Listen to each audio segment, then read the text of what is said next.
ต้องติดตามจะอีกนะสวัสดีพี่น้องมื้อนี้ทางพรณพลโคตรโกะสิพามาเลาะหาปลาขอนคือเก่านะพี่น้องเนาะนี่คือบรรยากาศกลางทุ่งนาเฮาเนาะเฮากำลังเลาะหาปลาขอนนะ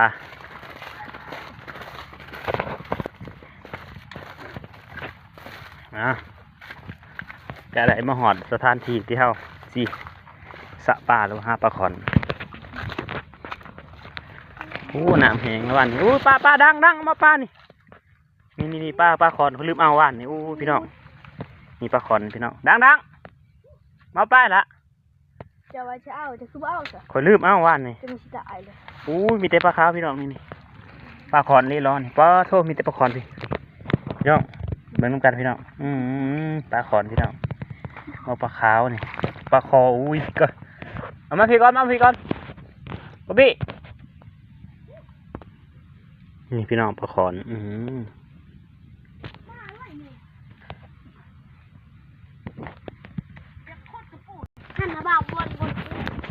หลังจากที่เอาปลาขอนนี่นะหันเบิดเขาก็สิไปต่อนะพี่น้องทานทีนี่ก็คือเขาเอาปลาขอนอยู่นี่ก้อนพี่น้องนี่ปลาขอนมี2 บอลพี่น้องอ๋อดังนะเอาไม้ออกดังที่ถ่ายคลิปเนี่ยไม้ออกก็ใส่ล้านทรายเอาไม้ออกนะพี่น้องออกให้เบิดก่อนไม้หันก็บ่ออกน้ำเด้อบ่อยากถ่าย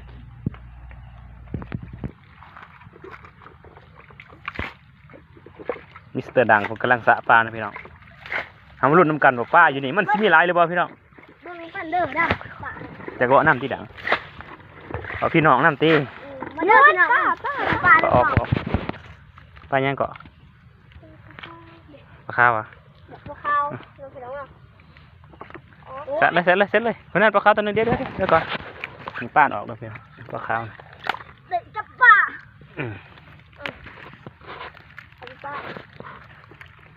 จะออกละน่าแล้วหรอเกิดยาดูบ้องสาตีออกชัดแล้วนะคิดว่าน่าจะมีแต่ปลาขาวนะพี่น้องจากการสังเกตเบิ่งของข้าพเจ้าเฮ้ยซาก่อนมันเบิดก่อนเดี๋ยวดังพึ่งได้ป้าดังนะอย่าพึ่งชัดแล้วนะออกมาแล้วจับโหลดหันปลาซาให้มันออกเบิดน้ำซาก่อนถึกป้ากระยำเห็นป้านี่ฮะซาโหลดจับไหลนะพ่อเอาอีกคันไปจานเวทีเอาไม่ยุตินเลยปลาขาวขุดปลาขาวก็จะมาค่ะซาตุ้มเลยเอาดูซาพี่ซาไปทางกูเห็นปลาจะเห็นปลาออกติดปลาแล้วบ่นี่เอานี่พี่น้องจับเอาบ่นี่อุ้ยจะมาทำสินะนี่มีแต่ปลาขาวนี่พี่น้องนี่เหมือนปลาขาวนะปลาขาวหรือปลาจอกวะโอ้ปลาขาวพี่น้องปลาขาวมันเลยปลาจอกนะพี่น้อง